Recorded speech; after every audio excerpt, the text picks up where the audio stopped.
अस्सलामु अलैकुम dear viewers, environmental chemistry के लेक्चर्स के साथ मैं हूं अबीबुर रहमान। आज हम स्टार्ट करने जा रहे हैं लेक्चर नंबर 3। लेक्चर 3 होगा नेचर्स में मरकरी के बारे में। सबसे पहले हम जा रहे हैं टॉक्सिसिटी डिस्कस करने, और इसमें सबसे पहले हम प्रॉपर्टीज को देखेंगे मरकरी के। तो मरकरी का एटॉमिक नंबर 80 है, मींस इसके अंदर 80 प्रोटॉन्स होते हैं। और मरकरी क्विक सिल्वर भी कहलाता है क्योंकि कलर अपैरेंट सिल्वर की तरह है। ये वाहिद मेटल है जो लिक्विड स्टेट में पाया जाता है आम टेम्परेचर पर, आम प्रेशर पर, यानी STP स्टैंडर्ड टेम्परेचर प्रेशर पर लिक्विड होगा। और मरकरी में से हीट गुजर नहीं सकती, लेकिन बिजली इसमें से अच्छी तरह से गुजर सकती है। और ये 0.0003% अर्थ क्रस्ट में पाया जाता है। अब हम चलते हैं मरकरी के सोर्सेज की तरफ। तो मरकरी के सोर्सेज में सबसे पहला है वोल्केनिक इरप्शंस, लावा वाले पहाड़ों का फटना, रॉक वेदरिंग जिसमें फिजिकल, केमिकल, बायोलॉजिकल प्रोसेसेस है, नेचुरल फायर्स, जंगलात को आग लगना, ये सब मरकरी के फिजा में आने के प्राइमरी सोर्सेज है। और दूसरी जो सोर्सेज इसमें ह्यूमन एक्टिविटीज है, जिसको हम एंथ्रोपोजेनिक एक्टिविटीज कहते हैं, जिसमें माइनिंग करते हैं। और इसके अलावा मुख्तलिफ किस्म की मेडिसिन के अंदर इसको यूज करते हैं, जिस पहले जमाने में जैसे फोक मेडिसिन, रवाजी जो मेडिसिन थे उनमें यूज होता था। कॉस्मेटिक्स में यूज हो रहा है, डेंटल अमलगम्स इनमें यूज हो रहा है, वैक्सीन्स में यूज हो रहा है। और हवा के अंदर इसके वेपर्स पाए जाते हैं मरकरी ऑक्साइड की शक्ल में। तो ये मरकरी के कुछ सोर्सेस थे जिसको हमने डिस्कस किया कि लावा यानी वोल्केनिक इरप्शंस, पहाड़ों का फट जाना, उसमें से जो मैग्मा जमीन से बाहर आकर लावा बनता है, या वेदरिंग वगैरह, मौसमियाती तब्दीलियां।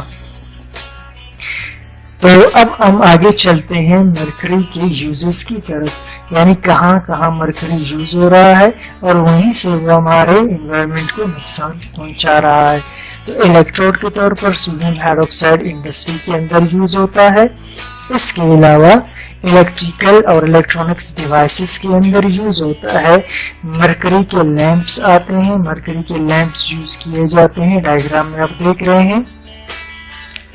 और इसके अलावा मरकरी के कंपाउंड्स दवाई के तौर पर, यानी एंटीसेप्टिक, जरासीम कुश, एनाल्जेसिक, बुखार दूर करने के लिए और लैक्सेटिव, कब्ज दूर करने के लिए पहले जमाने में यूज किए जाते थे।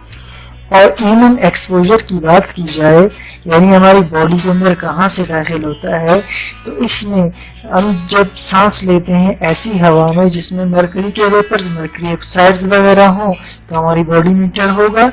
और हम पानी पिए कंटामिनेटेड, जिसमें मरकरी से कंटामिनेट हो, ऐसी मछलियां जो पानी में मरकरी से कंटामिनेटेड हो, उनको खाने से मरकरी हमारी बॉडी के अंदर इंटर हो सकता है। इसके अलावा मुख्तलिफ डाइट से आ सकता है। और अब हम चलते हैं अपने अहम टॉपिक यानी हेल्थ इफेक्ट्स ऑफ मरकरी के बारे में। तो मरकरी अगर वैसे ही ऑरली ले लिया जाए यानी मुंह के जरिए, तो ये बॉडी में HCl जो मैदे के HCl है उसके साथ मिलकर मरकरी क्लोराइड बनाएगा, और ये इतना डेंजरस नहीं होता। लेकिन मरकरी के वेपर्स अगर इनहेल कर लिए जाए तो ये नुकसानदेह है, क्योंकि ये डायरेक्ट सेंट्रल नर्वस सिस्टम पर अफेक्ट करते हैं। मिनामाटा जापान का एक इलाका है जहां 1952 में एक केस सामने आया जिसमें 100 लोग मर गए ऐसी मछली खाने से जो मरकरी से कंटामिनेटेड था। और वो कंटामिनेटेड कैसे हुआ? इंडस्ट्री से लीचिंग के थ्रू उस पानी के अंदर मरकरी इंटर हो चुका था।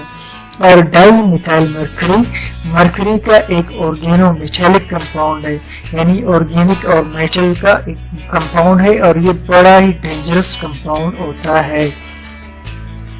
इराक के अंदर 1000 लोग ऐसी गंदम खाने से मर गए थे जो एक जगह स्टोर में रखा था, और वो गंदम स्टोर में रखने के दौरान मरकरी के वेपर्स के जरिए कंटामिनेटेड हो चुका था। तो उस ग्रेन को खाने से हजारों लोग मर गए थे। इसके अलावा یہ لنگز کے پرابلمس پیدا کر سکتا ہے، گیسٹرو انٹسٹینل پرابلمس پیدا کر سکتا ہے، اور اس کے علاوہ اسکن ریشز بھی پیدا کر سکتا ہے۔ اس کے علاوہ ہماری باڈی کے اندر جو انزائمز فنکشن کر رہے ہوتے ہیں، مرکری انزائمز کے ساتھ بائنڈ ہو کر کے ان کو فنکشن سے روک لیتا ہے، جیسا کہ آپ دیکھ رہے ہیں۔ اب ہم آتے ہیں کہ کیا مرکری کی باڈی میں انٹر ہونے کے بعد کوئی اس کا ٹریٹمنٹ اور علاج ہے جس کے ذریعے مرکری کو دوبارہ باڈی سے نکال دیں، ڈیٹاکسیفائی کریں باڈی کو؟ تو جی ہاں، اس میں ہم جو کمپاؤنڈز یوز کر سکتے ہیں، اس میں ڈائی مرکیپرول ہے جو مرکری کے ساتھ کمپلیکس بناتا ہے، پھر واٹر سولیبل ہونے کی وجہ سے باڈی سے نکل سکتا ہے۔ سملرلی سلف ہائیڈرائل گروپس بھی یوز ہو سکتے ہیں جو ہماری باڈی میں سے مرکری کو بانڈ بنا کر کے، کمپلیکس بنا کر کے پھر باہر یورین کے تھرو نکال سکتے ہیں۔ تو پلیز سبسکرائب کیجئے، شیئر کیجئے، لائک کیجئے ہمارے ویڈیو کو تاکہ آپ کو ہماری اور بھی ویڈیوز مل سکے۔ تھینک یو، اللہ حافظ۔